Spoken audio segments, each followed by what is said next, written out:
সারা বছর যদি গরমকালেই থাকার ছিল তাহলে ছোটবেলায় যে 6টা ঋতুর নাম বেকারি মুখস্থ করেছিলাম।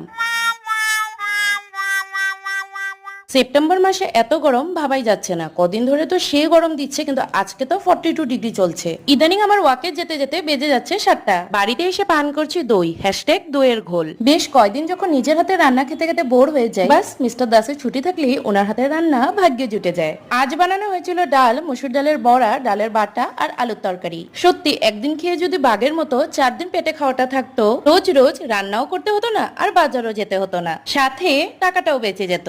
ভগবানই কিন্তু বেশ বুদ্ধি লাগিয়ে এ পেটটা বানিয়েছে। বলে না, পেটের দায়ে পেটের জ্বালাই কাজ। এখন রাত 8:30টার মতো বাজে, আর বাইরের থেকে আসার পর দেখে আরো গরম লাগছে। তাই হাতে পায়ে গায়ে জল না ঢেলে পারাই যাচ্ছে না। একটা কথা মনে পড়লো, এ অসময় আবার স্নান করতে যাচ্ছি, তার জন্য এ সমাজকে আমায় মেনে নিবে?